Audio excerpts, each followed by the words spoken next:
India is one of the world's largest importer of defense hardware, but we have set ourselves a goal of becoming completely self-reliant in making our own defense equipment. There's also a target of achieving 50,000 crore rupees worth of defense exports by 2029. Why defense exports from India? This is so that the Indian defense industry is not reliant only on orders from the Indian military.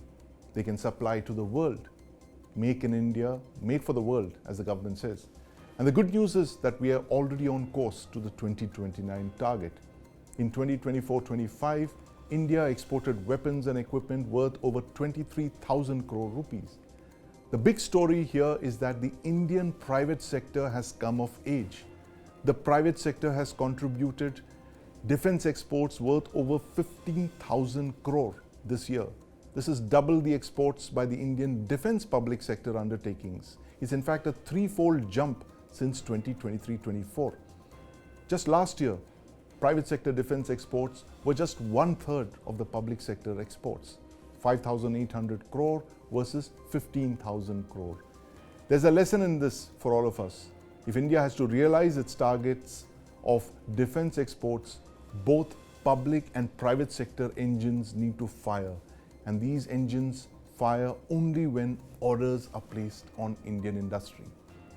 Fortunately, the government has been taking the first steps in this direction. In the last 4 months alone, the government has placed orders worth over 90,000 crore rupees on Indian industry, both public and private.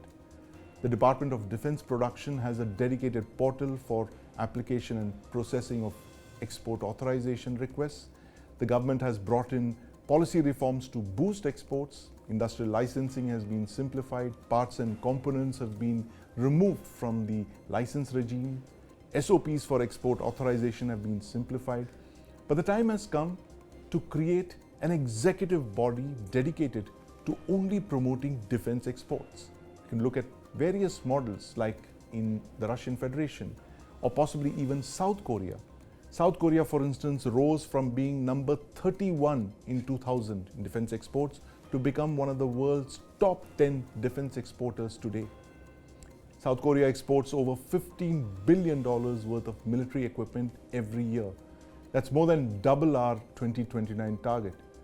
And South Korea has done this by energizing its indigenous defense industry, built up huge conglomerates like the Hyundais and the Daewoo's, and focused their attention on exporting military hardware to the world. This is something we need to emulate. We need to unleash the animal spirits of our private sector champions for Atmanirbhar Bharat and defense to become truly successful. That's all for tonight. Thank you for watching, and we'll see you next time with more insights and analysis on the national security agenda.